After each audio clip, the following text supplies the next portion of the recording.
Hi everyone, welcome to education point. So जैसे कि आपको पता है कि हम क्लास 7 की जो एनसीईआरटी है ज्योग्राफी की उसे कवर कर रहे हैं। एंड इस बुक का नेम है अवर इन्वायरमेंट, राइट। तो इसके जो है हम यहाँ पे अब तक टोटल 3 चैप्टर्स जो है कंप्लीट कर चुके हैं। एंड हमने यहाँ पे जो है हमारी अर्थ के बारे में जो है हर एक चीज़ जो होती है राइट वो कवर करने की कोशिश की थी। हमारा जो इन्वायरमेंट है राइट उसके बारे में बात की थी अपने सबसे पहला जो चैप्टर था राइट, बायोटिक बायोटिक के बारे में हमने यहाँ पे बात की थी। तो ह्यूमन इन्वायरमेंट होता है एंड एक जो है मैन मेड इन्वायरमेंट होता है, उनके बारे में बात की थी। एंड आफ्टर दैट जो है इनसाइड अवर अर्थ, राइट, हमारी धरती के अंदर जो है क्या क्या चीजें हमें यहाँ पे देखने को मिलती है उनके बारे में बात की थी। मीन जो है डिफरेंट लेयर्स है यहाँ पे, राइट। तो उनके बारे में बात की थी। क्रस्ट, मेंटल कोर जो है ये सारी चीजें हम यहाँ पे कवर कर चुके हैं। एंड अपनी प्रीवियस वीडियो में हमने यहाँ पे जो है चैप्टर नंबर 4 को स्टार्ट किया था and that is about the air. Okay, तो यहाँ पे जो इन्वायरमेंट में हमें जो है जितनी भी चीजें देखने को मिलती हैं हम अब जो है उन्हें यहाँ पे डिटेल्ड वे में कवर कर रहे हैं। एक प्रॉपर डेडिकेटेड चैप्टर जो है वो यहाँ पे दिया गया है। 7th क्लास की जो एनसीईआरटी है उसमें हर एक के लिए, एयर के लिए, एंड जो 5th चैप्टर है उसमें यहाँ पे आप वाटर के बारे में यहाँ पे पढ़ेंगे। ओके, तो अब हम यहाँ पे एयर के बारे में बात कर रहे थे। कई सारे एस्पेक्ट्स जो हैं हम यहाँ पे देख चुके हैं। एंड इवन जो है हमारा जो एटमॉस्फेयर है या फिर इसमें एयर में जो है क्या क्या चीजें होती है, डिफरेंट गैसेस होती हैं, उनके बारे में बात की थी। एंड आफ्टर दैट जो है डिफरेंट लेयर्स भी यहाँ पे आपको देखने को मिलती हैं हमारे एटमॉस्फेयर में, उन लेयर्स के बारे में बात की थी। यहाँ पे स्ट्रेटोस्फेयर, मीजोस्फेयर, राइट, उन सब के बारे में हमने यहाँ पे बात की थी। एंड अगर आपको वो चीजें, इसका जो पार्ट 1 है अगर वो कवर करना है 4 चैप्टर का, तो आप प्रीवियस वीडियो को देख सकते हो, राइट। एंड आज जो है इसी चैप्टर को आगे कंटिन्यू करेंगे एंड कुछ और इम्पोर्टेंट एस्पेक्ट्स जो है वो यहाँ पे आज कवर करेंगे। ओके, सो चलिए ज्यादा टाइम वेस्ट ना करते हुए कंटिन्यू करते हैं इसी चैप्टर को। तो ये तो चीज मैं पहले भी आपको प्रीवियस वीडियो में भी बता चुकी हूँ कि वेदर एंड क्लाइमेट के बीच में जो है डिफरेंस क्या होता है वही यहाँ पे इन्होंने बताया हुआ है। सो वेदर एंड क्लाइमेट के बारे में ही जो है हम यहाँ पे अब डिटेल्ड वे में कवर करेंगे, क्योंकि ये भी हमारे एटमॉस्फेयर में ही आता है, राइट। ये भी जो है एक फिनोमिना है हमारे एटमॉस्फेयर में, वेदर एंड जो क्लाइमेट होता है। तो वेदर क्या होता है, ये जो है एक तरह से लॉन्गर पीरियड ऑफ, सॉरी, यहाँ पे क्लाइमेट की अगर हम बात करें तो क्लाइमेट जो होता है वो एक लॉन्गर पीरियड ऑफ टाइम पे जो है ना एक तरह से किसी पर्टिकुलर प्लेस की जो कंडीशन होती है उसके बारे में यहाँ पे ये बताता है। वेदर जो होता है वो day to day, hour to hour जो कंडीशन होती है एटमॉस्फेयर की उसके बारे में बताता है। ओके, तो वेदर जो है वो किसी समय में हॉट हो सकता है, ह्यूमिड हो सकता है, एंड उसकी वजह से जो है इरिटेशन आपको यहाँ पे हो सकती है। एंड कई बार दूसरी जगह पे नेक्स्ट डे ऐसा भी हो कि वेदर जो है वो प्लीजेंट हो जाए एंड आप जो है काफी ज्यादा खुश रहें एंड इवन आउटिंग का भी प्लान कर सकते हैं। एंड ड्रामेटिकली जो वेदर है ना वो डे टू डे चेंज होता है, राइट। तो ये तो मेन डिफरेंस आपको इन दोनों के बीच में समझ में आ गया होगा। अब वेदर एंड क्लाइमेट जो होता है उसमें चेंजेस जो है किन चीजों की वजह से यहाँ पे होते हैं, कौन से ऐसे फैक्टर्स हैं ना जिन्हें हम यहाँ पे सामने चेक करते हैं, जिन्हें हम देखते हैं वेदर एंड क्लाइमेट को देखने के लिए, राइट, कि वेदर जो है कितना चेंज हुआ है, क्लाइमेट कितना चेंज हुआ है, कौन से फैक्टर्स के बेसिस पे हम ये चीजें जो है कंसिडर करते हैं। ओके, तो सबसे पहला जो फैक्टर जो है ना यहाँ पे वो है टेम्परेचर। ओके, तो अगर क्लाइमेट को भी आपको चेक करना है, चाहे आपको वेदर को चेक करना है, तो आप जो है क्या करेंगे, किसी पर्टिकुलर प्लेस का जो टेम्परेचर होता है over the particular period of time, mean जो है 10 सालों का जो एवरेज टेम्परेचर है वो देख लेंगे कि अगर आपको जो है क्लाइमेट निकालना है। दूसरी तरफ अगर आपको वेदर चेक करना है तो आप डे टू डे टेम्परेचर जो है किसी प्लेस का देख सकते हो। दूसरा यहाँ पे एयर का प्रेशर भी देखा जाता है, high pressure and low pressure. And third one is the wind. Okay, wind जो है वो किस तरफ बह रही है वो भी इफेक्ट करती है यहाँ पे आपके क्लाइमेट को एंड इवन वेदर को। एंड मॉइस्चर कितना है यहाँ पे हवा में, तो ये सारी चीजें जो है ना यहाँ पे अफेक्ट करती है। ये कुछ फैक्टर्स है जो हमारे वेदर को एंड क्लाइमेट को जो है अफेक्ट करते हैं। ओके, कौन कौन से 4 फैक्टर्स हैं ये आपको याद रखना है, temperature, air pressure, wind and moisture.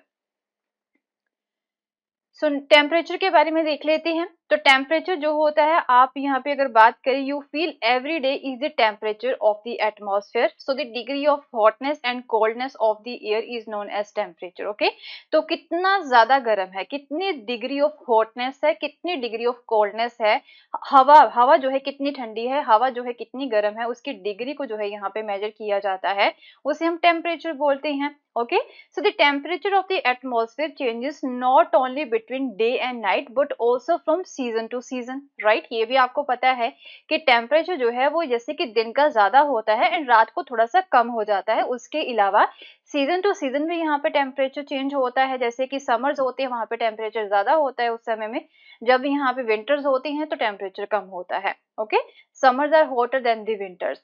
And सबसे इम्पॉर्टेंट फैक्टर जो होता है ना, जो यहाँ पे टेम्परेचर के डिस्ट्रीब्यूशन को अफेक्ट करता है या फिर प्रभावित करता है, हम देखते हैं कि टेम्परेचर कम है या फिर ज्यादा है, आज का टेम्परेचर कम था एंड कल का टेम्परेचर जो है थोड़ा सा ज्यादा था, तो ये जो टेम्परेचर कम या फिर ज्यादा किस चीज की वजह से होता है, कौन सा फैक्टर जो है ना यहाँ पे टेम्परेचर के डिस्ट्रीब्यूशन को इन्फ्लुएंस करता है, तो वो फैक्टर है इंसोलेशन। ओके, इंसोलेशन मीन जो है यहाँ पे जो सूर्य की किरणें, जो सूर्य की हीट यहाँ पे हमारी धरती एक तरह से ले रही है। ओके, धरती की तरफ पहुंच रही है जितनी हीट फ्रॉम दी सन, बाकी हीट तो वापस चली जाती है, मैंने आपको अपने प्रीवियस चैप्टर में बताया था। तो ग्रीन हाउस इफेक्ट की वजह से जो है, जो अमाउंट ऑफ हीट यहाँ पे हमारी धरती पे पहुंच रही है, उसे हम इंसोलेशन बोलते हैं। Okay, so insolation is the incoming solar energy intercepted by the earth and the amount of insulation decreases from the equator towards the poles। तो यहाँ पे जो इंसुलेशन होती है, जो हीट होती है, वो सबसे ज्यादा इक्वेटोरियल एरियाज जो होती है वहां पे होती है।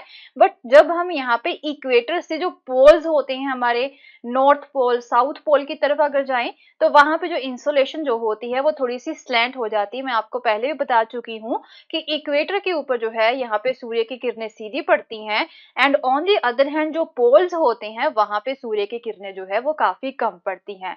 जैसे कि ये आपका ग्लोब हो गया and this one is your equator, right, जो कि आपका 0 डिग्री पे होता है, एंड ये हो गया आपका north pole, right, and this one is your south pole. तो यहाँ पे जो है ना, जब पूरा जो सूर्य होता है उसकी किरणें यहाँ पे इक्वेटर के ऊपर ज्यादा पड़ती हैं एंड बाकी जो होता है ना यहाँ पे नॉर्थ पोल की तरफ जाते जाते एंड साउथ पोल की तरफ जाते जाते सूर्य की किरणें जो होती हैं वो थोड़ी सी स्लैंट हो जाती हैं, तो वहां पे जो इंसुलेशन है कम पहुंचता है। So therefore the temperature decreases in the same manner. Okay, तो इसी मैनर में जो टेम्परेचर है वो डिक्रीज रहता है। इक्वेटोरियल रीजन में ज्यादा होता है टेम्परेचर एंड पोल्स वाले जो एरिया वहां पे टेम्परेचर कम होता है। ओके, सो जैसे कि आप देख रहे हो, ये आपकी धरती है एंड ये सन है। सन जितनी अमाउंट ऑफ हीट यहाँ पे यहाँ पे धरती पे पहुंच रही है ना, उसे हम क्या बोलते हैं, इंसुलेशन बोलते हैं, राइट। सो जो स्टैंडर्ड यूनिट है टेम्परेचर को मेजर करने की, वो है डिग्री सेल्सियस। आपको पता चल ही गया होगा प्रीवियस स्लाइड को देख के। एंड ये जो डिग्री सेल्सियस यूनिट है ना, इसे एंड्रस सेल्सियस के द्वारा इन्वेंट किया गया था। And on the Celsius scale the water freezes at 0 degree Celsius and boils at the 100 degree Celsius. तो ये तो आपको पता ही होगा। सो नेक्स्ट हो गया एयर प्रेशर, राइट। तो एयर जो है ना, एयर का जो प्रेशर होता है वो भी यहाँ पे अफेक्ट करता है किसी पर्टिकुलर एरिया का टेम्परेचर किस तरह का होगा, क्लाइमेट या फिर वेदर किस तरह का होगा। सो जो एक तरह से क्या होता है, air above us presses us with a great force on our body. तो हमारे एटमॉस्फेयर में जो है ना एक हवा होती है, उसमें प्रेशर होता है, तो वो हमें जो है ना प्रेस करती है, मीन हमारी बॉडी की तरफ आती है वो जो एयर होती है एंड वो हमें प्रेस करती है हमारी बॉडीज को, बट हम जो है उसे फील नहीं करते हैं। तो एक्चुअल में ऐसा ही होता है, राइट, कि जो एटमॉस्फेयर में जहाँ पे आप रह रहे हो, बायोस्फीयर में जब आप यहाँ पे रह रहे हो, यहाँ पे हवा होती है एंड वो जो हवा होती है ना उसमें प्रेशर होता है, राइट। तो वो प्रेशर वाली हवा जो है वो हमारी बॉडी को टच करती है ना, हमें जो है वो प्रेस करती है हमारी बॉडी को, बट हमारी बॉडी जो है वो फील नहीं करती है।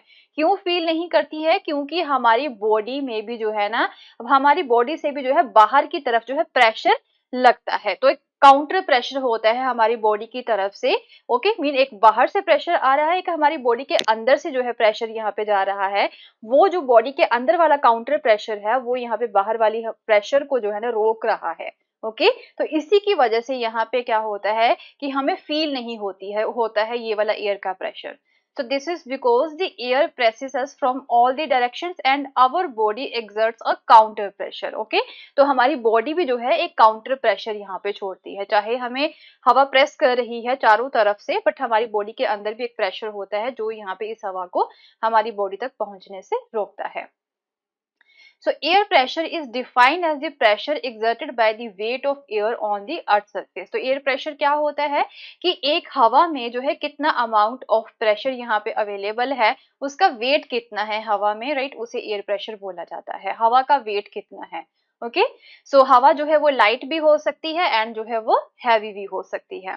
So as we go up the layers of the atmosphere, the pressure falls rapidly. तो जैसे जैसे हम यहाँ पे एटमॉस्फेयर की लेयर्स हमने देखी थी अपनी प्रीवियस वीडियो में, राइट, 4th चैप्टर के पार्ट 1 में, तो उसमें हम ये देखते हैं कि जैसे जैसे हम एटमॉस्फेयर की अपर लेयर्स में पहुंचते हैं ना, वहां पे जो एयर का प्रेशर है वो डाउन होता जाता है. ओके, तो क्या होता है कि अब जो एयर प्रेशर होता है यहाँ पे सी लेवल पे, मीन धरती पे, यहाँ से हम जो है सी लेवल देखते हैं, वहां पे एयर का प्रेशर सबसे ज्यादा होता है. जैसे जैसे हम यहाँ पे ऊपर जाते रहते हैं एटमॉस्फेयर की अपर लेयर्स की तरफ, वहां पे प्रेशर जो है इसका कम होता जाता है, राइट.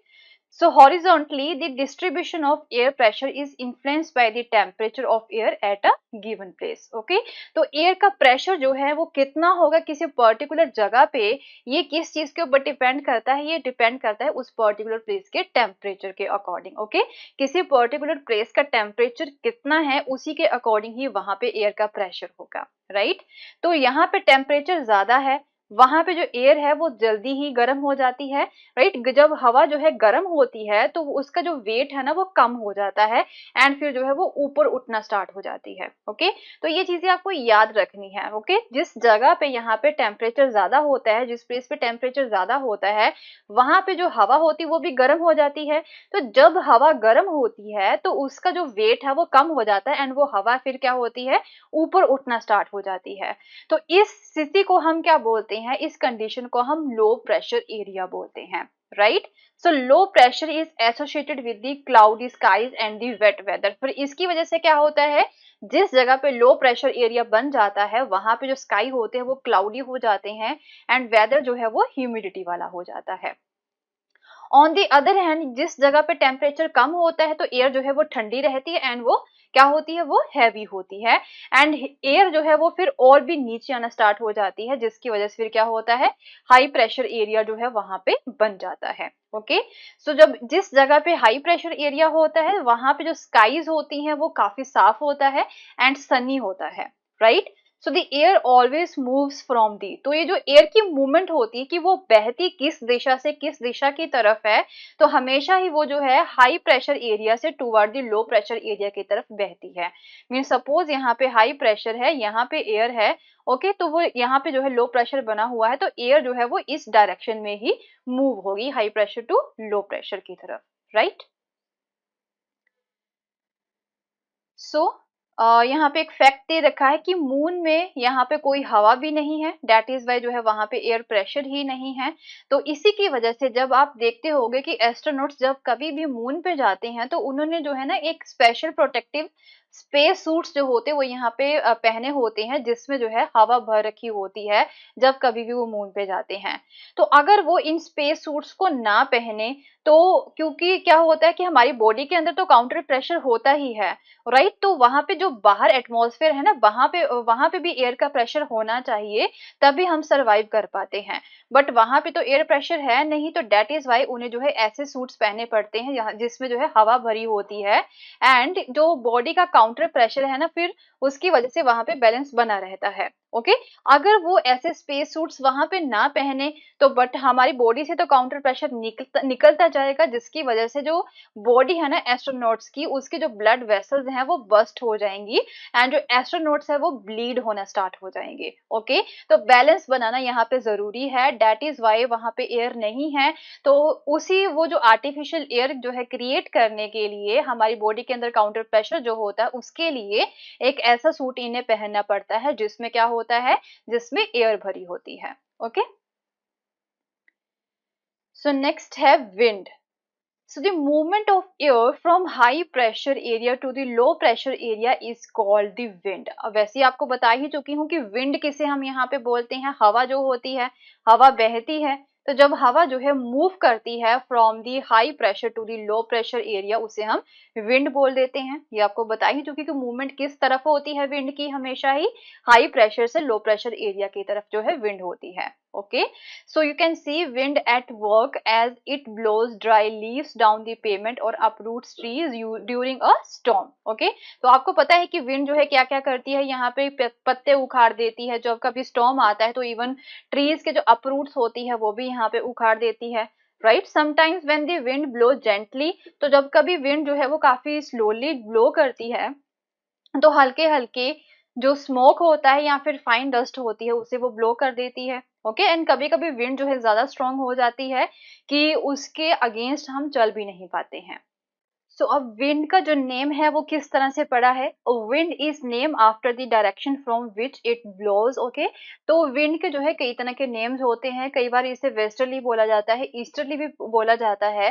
तो जिस दिशा में ये विंड बहती है, राइट, उसी के अकॉर्डिंग जो है इसके नेम यहाँ पे दिए गए हैं। Example, the wind blowing from the west is called westerly, right, and जो विंड यहाँ पे ईस्ट की तरफ जो है बहती है उसे हम ईस्टर्ली भी बोलते हैं। तो अब विंड जो होती है उसकी कई सारी टाइप्स भी होती हैं। एक होती है आपकी परमानेंट विंड्स, दूसरी होती है seasonal winds, and third one is your local winds, right. तो परमानेंट विंड जो है वो कौन सी होती है, इसे हम जो है ट्रेड विंड्स भी बोलते हैं, या फिर वेस्टर्लीज होगी एंड ईस्टर्लीज होगी, ये जो है परमानेंट विंड्स होती हैं। एंड ये constantly through out the year किसी पर्टिकुलर डायरेक्शन में बहती हैं। ओके, एक प्रॉपर डायरेक्शन होती है इनकी, जैसे वेस्टर्लीज होगी जो कि वेस्ट की तरफ से बहती हैं, ईस्टर्लीज होगी जो कि यहाँ पे ईस्ट की तरफ से बहती हैं। ओके, तो ये होगी आपकी एक तरह से परमानेंट विंड्स, ये जो है पूरे थ्रू आउट द ईयर बहती रहती हैं एक पर्टिकुलर डायरेक्शन में। तो सीजनल विंड्स वो होती हैं जो कि किसी पर्टिकुलर सीजन में बहती हैं, जैसे कि आपका मॉनसून हो गया, राइट, मॉनसून के समय में जो है किसी पर्टिकुलर डायरेक्शन में जो है या फिर किसी पर्टिकुलर सीजन में ही ये बहती हैं। उसके अलावा लोकल विंड्स हो जाती हैं, तो ये जो है ना particular period of the day, right, कोई डे का एक छोटा सा समय होता है, उस समय में ये बहती हैं कभी कभी, तो इसे हम लैंड या फिर सी ब्रीज भी बोल सकती हैं।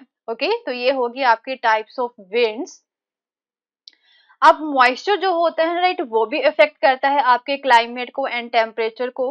तो when water evaporates from the land, okay, जब लैंड से वाटर जो है इवेपोरेट होता है, ओके, क्या होता है यहाँ पे सन की हीट की वजह से जो सीज होते हैं वहां का जो पानी है वो भाप बन के जो है ऊपर चला जाता है, and it becomes water vapour. तो ऊपर जाके क्या बन जाता है, वो हीट की वजह से वाटर वेपर बन जाता है। Okay, so moisture in the air at any time, तो जब हवा में मिल जाता है वो वाटर वेपर, तो हवा में जो है मॉइस्चर आ गया तो इसे हम क्या बोल देते हैं, ह्यूमिडिटी बोल देते हैं।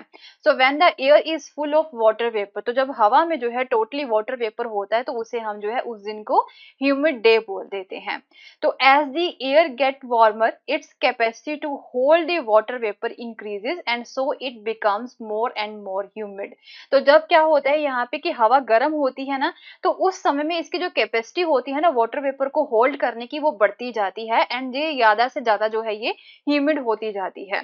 तो जैसे ह्यूमिड डे होता है जिस दिन, तो आपके जो क्लोथ्स होते हैं ना वो जल्दी सूखते नहीं है, एंड आपकी बॉडी में पसीना आता रहता है, राइट, वो भी आप जो है काफी ज्यादा अनकंफर्टेबल उस दिन फील करते हो। तो ये रीजन होता है यहाँ पे ह्यूमिडिटी का। ओके, उसे हम मॉइस्चर बोलते हैं।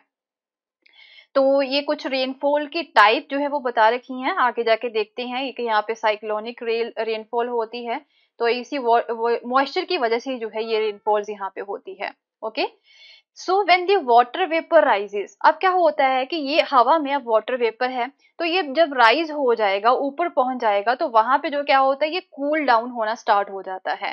तो जब वहां पे ऊपर जाके जो है ये हमारे एटमॉस्फेयर में जाके ऊपर वाली लेयर्स में जाके कूल डाउन हो जाता है वाटर वेपर, तो क्या होता है यहाँ पे वाटर की फिर ड्रॉपलेट्स बनी स्टार्ट हो जाती हैं। ओके, तो क्लाउड्स जो होते हैं इसकी वजह से फिर क्या होता है, क्लाउड्स बनते हैं। These are just masses of such water droplets.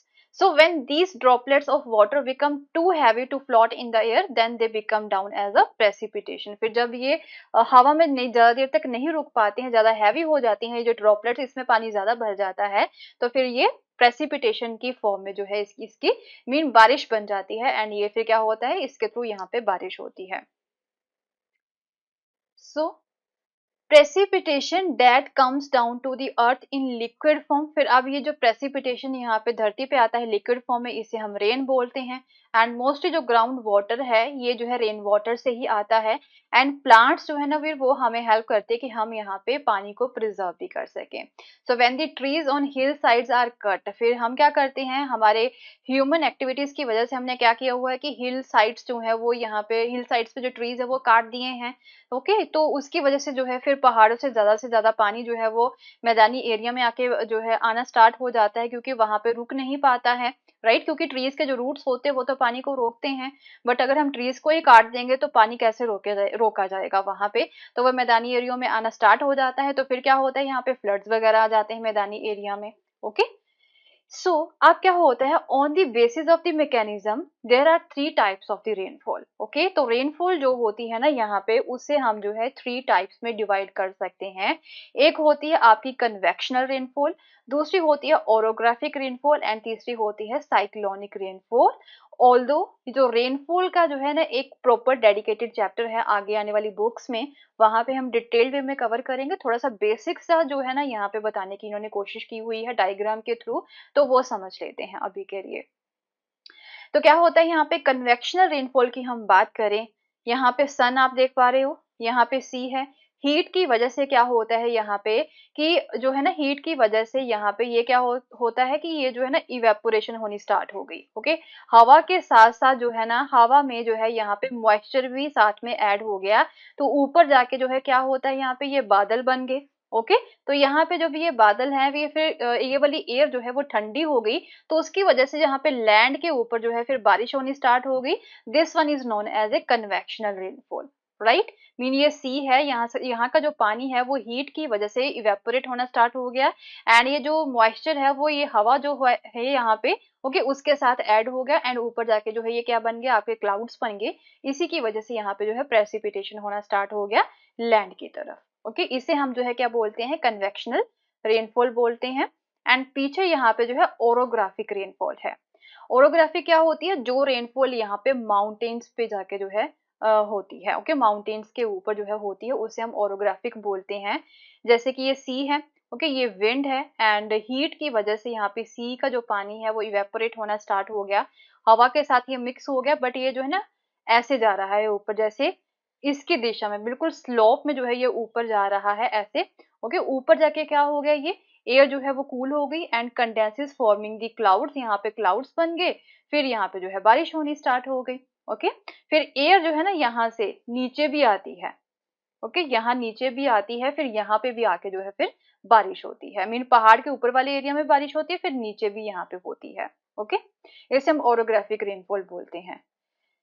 So next होगी आपकी साइक्लोनिक रेनफॉल। साइक्लोनिक रेनफॉल क्या होता है कि ये एक ऐसा पॉइंट होता है, मीन एक तरफ जो है कोल्ड एयर भी जा रही है ऊपर, एंड वार्म एयर भी जा रही है अलग अलग जगह से, तो जिस पॉइंट पे जाके जो है ना ये मिल जाती हैं, मीट करती हैं, तो ठंडी एयर जो होती है ना वो फिर क्या होती है, वो सिंक होना स्टार्ट होती है। वो तो नीचे ही रहती है, बट वार्म एयर जो है ना वो कोल्ड एयर से ऊपर चली जाती है, फिर वहां पे बारिश बन जाती है।